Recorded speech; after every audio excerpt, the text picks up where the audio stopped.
Welcome to the Rethink Leadership podcast with me, Jeremy Blain.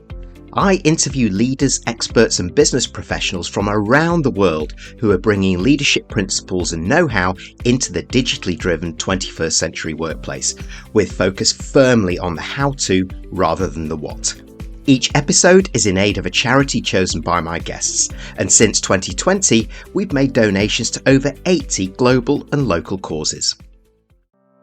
Welcome to the Rethink Leadership podcast with my guest Peter Farrell, the founder and CEO of Vessa, the AI dining assistant that seamlessly finds and books restaurants tailored to individuals. He's also an ambassador for the charity Hospitality Action, to which we've made a donation as a thank you to him for joining us.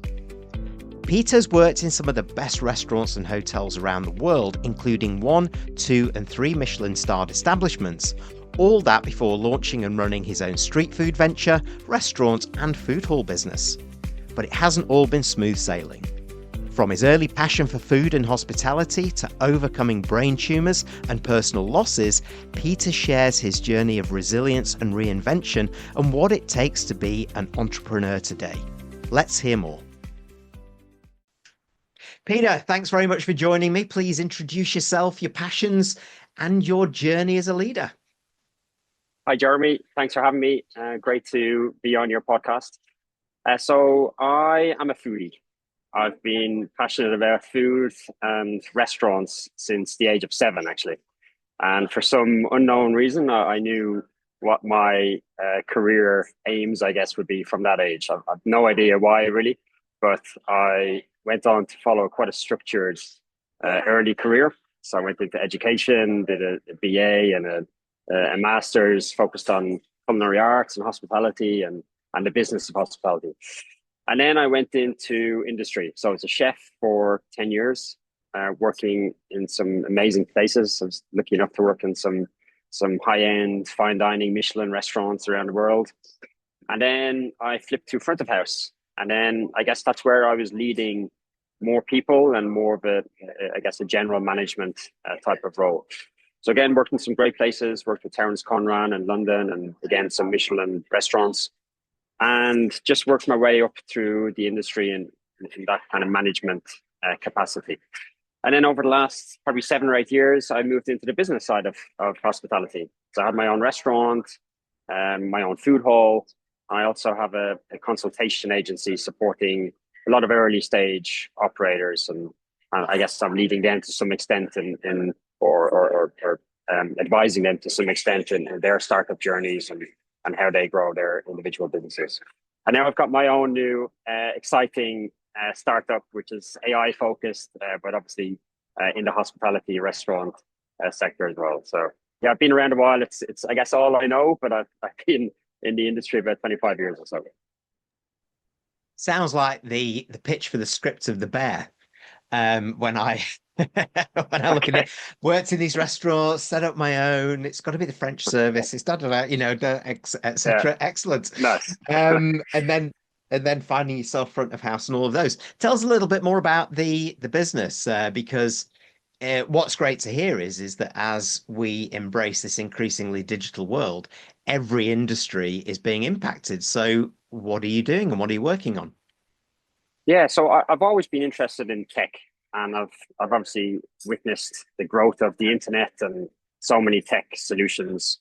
I've been interested in robotics and to one extent potentially helping the crisis in labor in hospitality.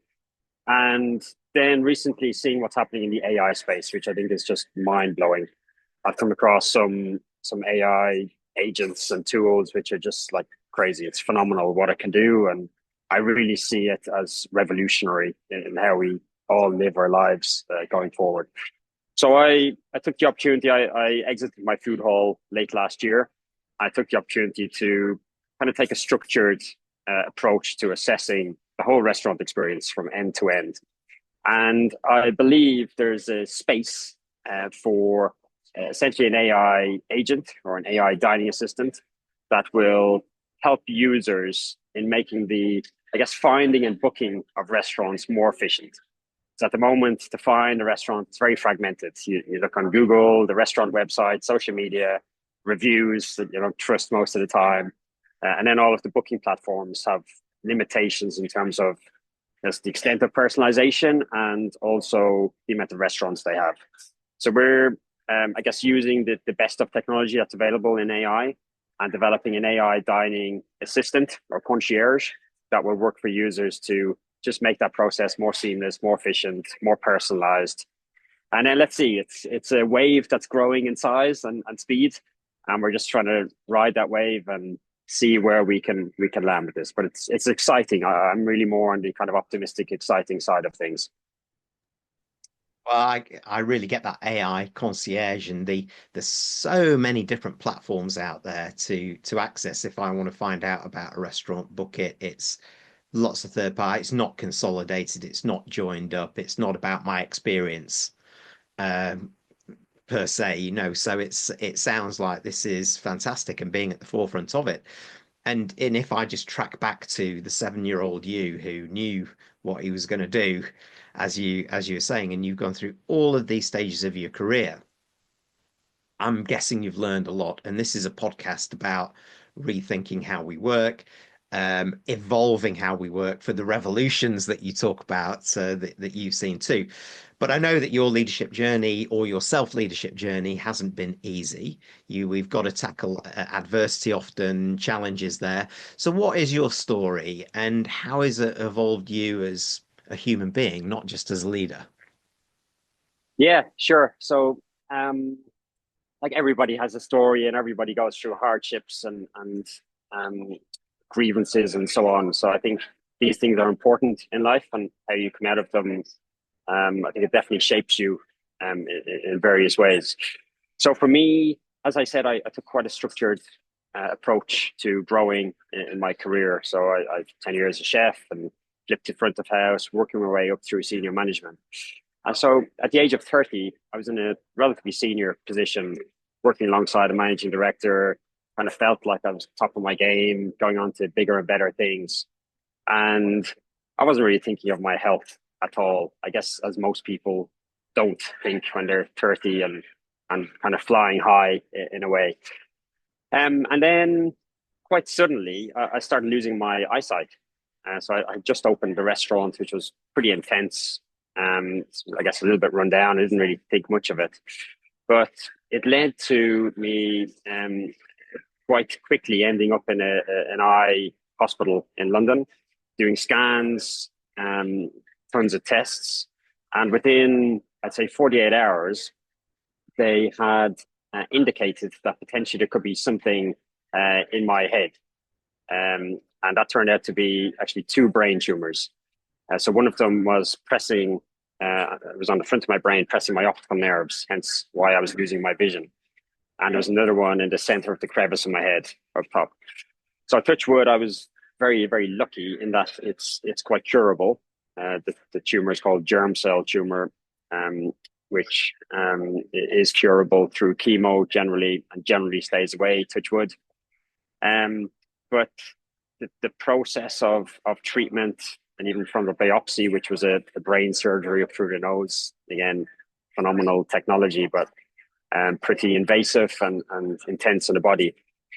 And then that followed by 13 weeks of chemo, which just destroyed my body and actually had massive impact on me mentally, psychologically, which I didn't really understand and digest until months, if not years after that. So again, luckily I was cured after 6-7 weeks. The tumors were eradicated, which was amazing. And in my head, I was kicking on, like straight back to work. I was still thinking positive and optimistic, and actually tried to go back. And long story short, it's taking me now, it's 10, 11 years since the diagnosis. It took years to recover, and I'm still recovering to some extent, physically, mentally, psychologically, trying to digest everything that happened to me. And the symptoms range from physical aches and pains, massive inflammation all around my body, that impacted, I guess, cognitive ability, massive brain fog, obviously issues with my eyesight and so on. And I could go on. And I'm sure a lot of people who have been through chemo experience similar impacts. But digesting that and dealing with it, and I guess then how you come out of that and how it shapes you as a person, as a leader, and just how you live your life. It really changes, I suppose. So for me, how I guess have come out of it differently, I think as a leader, is that I certainly empathize more with people. I think I was quite probably selfish when I was that 30-year-old kind of type A personality, thinking of progress, what's next, growth. I'm now more, I guess, understanding and respectful, appreciative of the people around me, and how we all work together for the common goal, the culture that's been instilled, and how we're all coming together to create this culture. I think are all more at the forefront of my mind when I'm a leader, when I'm working with people. And I obviously I focus more on my health now. My health and my family are genuinely a top priority. And I think it's quite easy to say that for most people. I think we would probably consciously say that, but for me, it took something like this for me to really take action on that, and to live my life based on those principles. So yeah, so it's certainly changed me massively as a leader. I went through some even embarrassing moments kind of coming out of it, and not identifying, not being who I thought I was, and aligning with the identity I thought I had, and just trying to figure everything out and come out the other side. But I believe and I hope I've come out better and stronger in lots of ways. And certainly I would think it's helped me in my leadership journey, and helped me as a leader who empathizes and I guess respects and works with people in a closer way. Yeah, and I think some people can or misunderstand or misconstrue perhaps just what going through what you went through means physically and mentally, but how it can scar you afterwards, and how vulnerable that can make you feel as a person, as a leader. And it is those brave ones, I have to say, Peter, like you, say, you know what, I'm getting back on that horse, I'm going to learn. And I've seen things differently. I've seen the importance of people, the importance of understanding, because you just don't know what people are going through, do you? I suppose from that point of view. But some people keep it inside, and we know that a lot of leaders are dealing with. It could be medical issues like that, but a lot of mental health issues as well. So, what advice could you give other leaders who are experiencing something similar? Maybe a trauma they've been through, maybe something they're struggling with mentally, maybe even don't know where to go next. From your journey, what could you tell them? Yeah, the key point in the race there is you mentioned a lot of leaders keep it to themselves. A lot of people keep their issues to themselves, and I did exactly that. So when it happened to me, again, it was a positive prognosis. So in my head, I said, I don't need help. I don't want to worry people. I will just deal with it, get it cured, and then I'll move on, and then I might tell people after. So I kind of made up an excuse in my head to, I guess, justify to myself that I didn't need to tell people. But I didn't know at the time that I actually needed help. I needed support. I needed just people to talk to about it so I could digest it myself. And even just general support and help and guidance and a hand to hold, let's say. I think as a leader, to some extent, you have an image to uphold, and you have to, you feel sometimes you need to look strong, you need to look like that invincible, unbreakable leader in inverted commas. So I went through all of that. I did that. I made that mistake, I believe, looking back on it. And it took me years. It took me, I would say, 5-6 years before I actually start reaching out for proper help from psychologists, and even a charity who I'm now an ambassador for, actually, called Hospitality Action. They're absolutely amazing, focused on obviously supporting people in the hospitality sector. But my number one piece of advice is get help as quickly and as deeply as possible, to help you on that journey. because, as I said before, we I guess we make things happen through people. It's not just ourselves. So we need the team around us. And I think if you frame it in that way, that the people are supporting you and you're working together as a team to get over challenges and barriers and just issues, you'll come out quicker and better the other side. So I think reach out if you're not feeling great or if you've got significant health battles or whatever it might be. I think just getting the right people around you as quickly as possible is definitely my number one piece of advice. That's great advice. And as you were talking there, it's for me, I've written things down like leave your armor at the door, leave your ego at the door, get help early, and embrace what others can give you and accelerate as far as that journey goes. But it's so hard for some leaders to do that. And Hospitality Action sounds like an absolutely wonderful organization stroke charity, and we'll make sure that we make this episode in aid of that charity, so we'll put a little donation in there as well, on behalf you very of you. much. So now we've heard about the sort of the personal you. I want to go back to the entrepreneur you and the digital world, leading entrepreneurship in a digital world.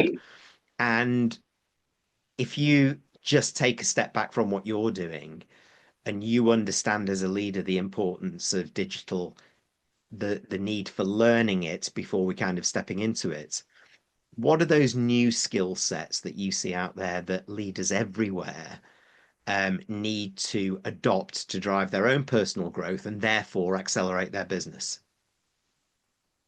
Yeah, good question. I think super relevant to the world we live in today.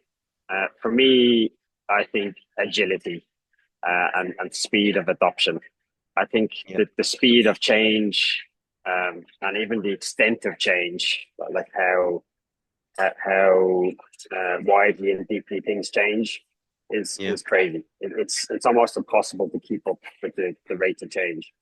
So I think the winners over the next 10, 20 years and beyond would be those who can continually adopt at that pace to find out what is working in the market or in society, and to adopt with people and with employees as they go through their lives. It's not just their work lives, but how they adopt their lives with these new technological advances.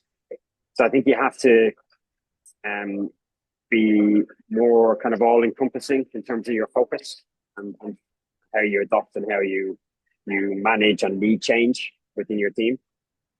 And I think just keeping up to speed with those elements that are relevant to your business and to what you're doing, I think is imperative. And yeah, I guess the other part of that is, I guess, forecasting what will happen. So I think doing your research, reading, keeping an open mind, and then trying to predict the way the world is going, technology, the whole employment structure, and so on and so forth. I think trying to continually predict the next 3-5 years is becoming increasingly difficult, but it's imperative. Again, those who do it well will succeed, in my opinion. Yeah, they make a lot of sense there. That speed being the competitive currency of today. And that's as much about ourselves and what we're learning as about how we can do it with others and drive the business forward to keep up to date, to predict and even prescribe our own future at some points. I'm going to put you on the spot though. So how are you practicing what you've just told me as a leader? So for me, again, launching my own AI startup, it's me jumping into that AI wave. I guess to an extent, didn't jump on the wave of the internet. The internet was just taking off when I was, I guess, 14, kind of teenager years. And I saw what was happening, but I didn't have the foresight to really understand that it was going to be as revolutionary as it was. And I went into my passion, which was amazing, and I'm very happy I did. But I didn't ride that wave to an extent. So I guess I have a bit of an itch to ride this wave, which I really believe now is going to be equally, if not more, revolutionary in terms of human beings, how we live our lives and how we work and teams and everything. Really, I think it's going to be completely revolutionary. So I have made a decision late last year to now fully jump into that, but obviously related to the restaurant sector, which is what I know. It's still my passion deeply. And I want to make it easier for people to find and book restaurants. So it's helping the restaurant sector, but it's also using the best of tech. And we aim to be very agile. We've set this whole business up to be agile and to continue to evolve as the new technology emerges. So hopefully we're living it. Hopefully we'll survive and we grow something with this business. And yeah, if we can take a piece of that wave, I'd be very, very happy. But my aim is to really focus now on being part of this AI revolution, and then let's see where we go. Let's see where we go. Well, the other really important element that is implicit there in what you've said is that it starts with the customer. Let's make our customers' lives easier in the hospitality and food service industry so that it helps our industry, because we're not doing ourselves favors. So let's embrace these new technologies to do so. Is that fair?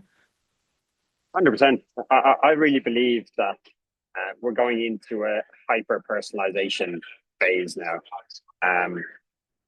I think AI gives us that ability to adopt services, products, and so on to individuals at a deep level.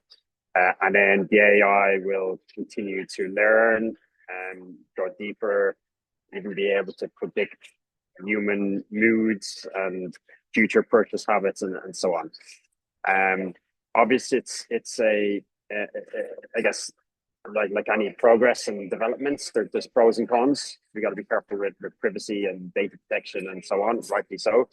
But the technology is there now to really understand humans at a deep level and to be able to then adopt product, services, etc., to that individual. Whereas before, I feel it was more business to consumer, the business with an offering, and then presenting it to maybe a target demographic, but it was still very, very wide.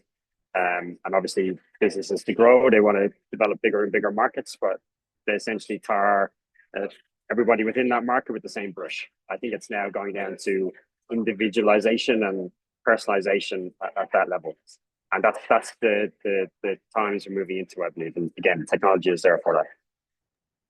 And I love the term, the hyper personalization. You can just imagine in that industry what that could do. I'm just thinking myself as a customer, it's just wow, that giving me that opportunity to be much more proactive with my service providers or where I'm going, or for them to anticipate what I want, what I need, whatever it is, add different value that perhaps they don't even do now.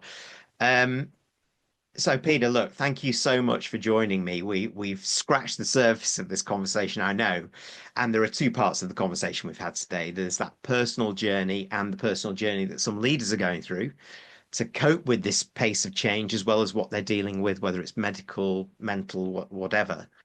And then there is the leaders in the world of AI and what that means. So I'm sure those tuning in, many will want to get in touch, continue the conversation. How do they do that? Yeah, absolutely. So my new AI business is called Vessa, so VESSA. Website's Vessa.ai. And I am on LinkedIn. So you'll find me, Peter Farrell, on LinkedIn. We also have a consultation agency supporting early stage hospitality businesses, which is called foodmotionnetwork.com. So you can find me on any of those platforms.